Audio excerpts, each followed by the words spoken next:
Hi friends, നമുക്കിന്നിവിടെ പച്ച ഏത്തയ്ക്ക കൊണ്ട് ഒരു മെഴുക്ക് പുരട്ടി വെക്കാം കേട്ടോ. അതിനു വേണ്ടി ഞാൻ പച്ച ഏത്തയ്ക്കയെല്ലാം കനം കുറച്ചരിഞ്ഞ് വെള്ളത്തിൽ അതിൻ്റെ കറ പോകാനിട്ട് വെച്ചിട്ടുണ്ട്. പിന്നെ ഇതിന് വേണ്ട സാധനം ഒരു സവോളയും ഒരു 3-4 കഷ്ണം വെളുത്തുള്ളിയും ഒരു തണ്ട് കറിവേപ്പിലയും പിന്നെ ചതച്ച മുളകുമാണ്. ഇതെല്ലാം ഞാൻ അരിഞ്ഞ് റെഡിയാക്കി വെച്ചിട്ടുണ്ട്.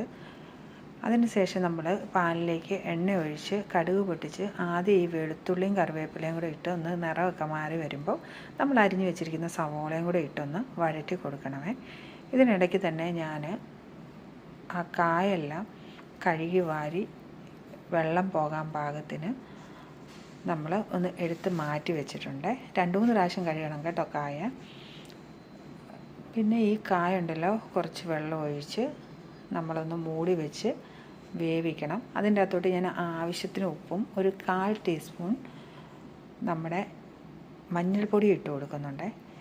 ഇത് വെച്ചതിന് ശേഷം ആ വഴറ്റുകൊണ്ടിരിക്കുന്ന സാധനത്തിലേക്ക് ഒരു 1/4 ടീസ്പൂൺ ആ ഉണക്കമുളക് ഇടിച്ച് വെച്ചതും കൂടെ ഇട്ട് കൊടുത്തിട്ടുണ്ട്. അതുകൂടെ നന്നായിട്ട് ഇളക്കി നമ്മുടെ ഈ കായെല്ലാം വെന്ത് വരുമ്പം ഈ വഴറ്റിയതിലേക്കിട്ട് ഒന്ന് ഇളക്കി കൊടുക്കണേ. ആ വീഡിയോ ഞാൻ എടുക്കാൻ വിട്ടുപോയി, അതുകൊണ്ടാണ്.